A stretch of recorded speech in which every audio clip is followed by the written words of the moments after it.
along with us for Carolina Day at Fort Moultrie 2025, where we celebrate the 249th anniversary of the battle that was fought on Sullivan's Island at the unnamed fort, which was later named Fort Moultrie, which we see here, and our South Carolina flag, which is the Moultrie flag back in those days, flying without the palmetto.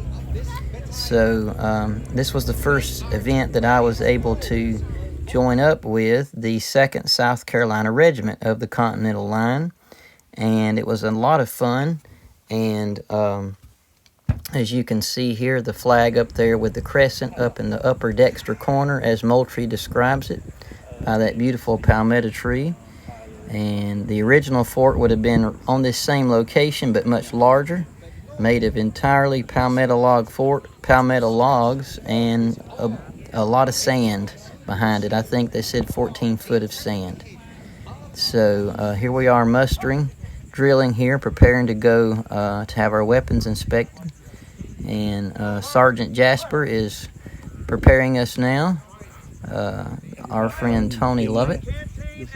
And I am there, the shortest guy in the crowd. There I am coming around the corner with my hunting shirt on.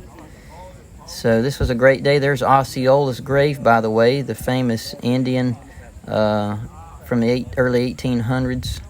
And I'm not sure if his head is still with his body or not. I think it is, but I can't remember. We found a place to march around the edge of the fort in the shade around the corner here, which was great because it was in the 90s this day, and it was windy later on. It wasn't windy here now. At this point, Sergeant Jasper grabs me so we can go across town to White Point Garden, and at that point we were a part of the ceremony there, so we had to divide forces.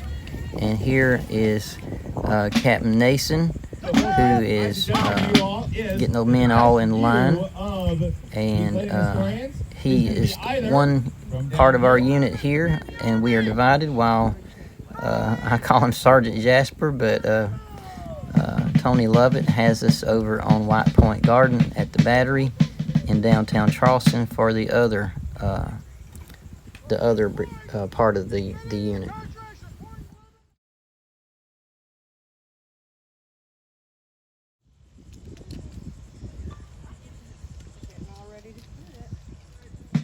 It was really special to have Jeff here, who is in the red coat to the far left, to beat the drum at every position, every point of the order of maneuver here. It really adds a lot to it. For the most part, we're using French muskets, Charlevilles, and a couple, including myself, were using the first land or second land model brown Bess, or the King's pattern as they call it, which would have been early war, but later on in the war it was mostly the French muskets and the Charleville, or the Charlevilles.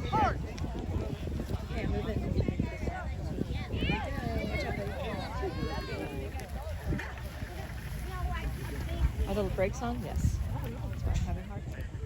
So here we have the Kingsbury, North Carolina Artillery with Stephen McKee, who I met. I think that's right. And they were very professional. Their unit was exciting to watch. And I believe they must have also had forces divided, as there were others over on at the Battery with us in downtown Charleston at the end of East Bay and Meeting Streets. All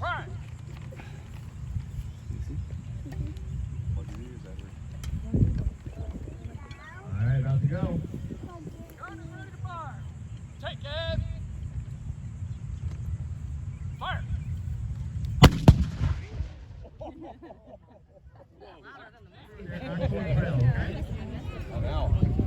All right, so if you down, units 5.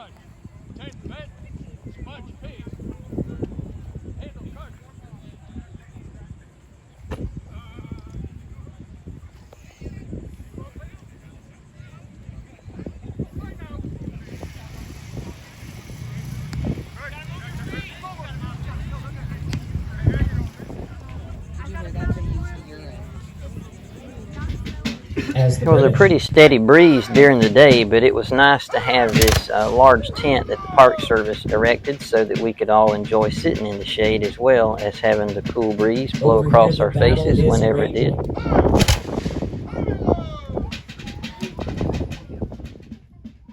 Take careful aim. And what are you going to do about it? This is brutal. Cannonballs are flying. Smoke is everywhere. Things are happening. Sergeant Jasper runs outside of the fort, grabs the flag, ties it to a sponge staff, which is something you use on cannons, and he replants it in the ground. And when that flag goes back up, everyone says, "Huzzah!" Great job.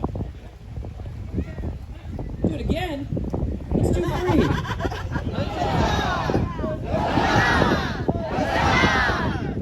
I love the spirit.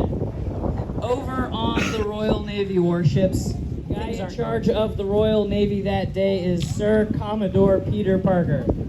Look at Jasper, he's killing it.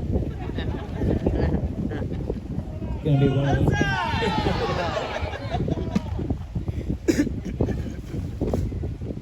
Sergeant, if we need to lay it down because of the wind, that's okay.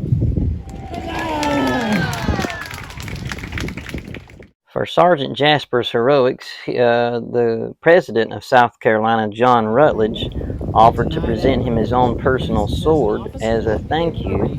And that is me there coming toward Sergeant Jasper dressed as President John Rutledge. And Jasper, being a humble man, refuses the offer very cordially, and so we both withdraw. Colonel Moultrie will get promoted, and not only that, he will have a fort named after him, the very unnamed place that he was defending. So ever since the 4th of July, 1776, this place has been known as Fort Moultrie. And then one other side note, way up in Philadelphia, the Second Continental Congress is going to unanimously approve and adopt the Declaration of Independence. That is our birthday, and to that we say, so what I would like for you to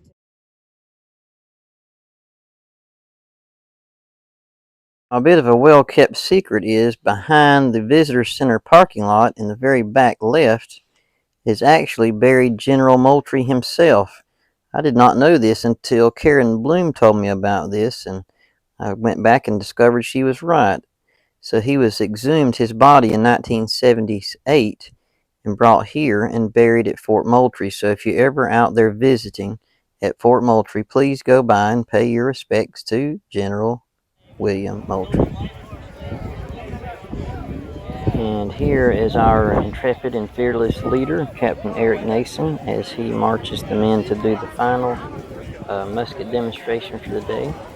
We thank you for watching, and it was a great day. After 4 o'clock, the event closed, and at 6 o'clock, we were met by a gentleman who did a presentation on his new book on General Moultrie, which was exciting. I stayed in Renee, and we listened to the whole thing and actually got his book.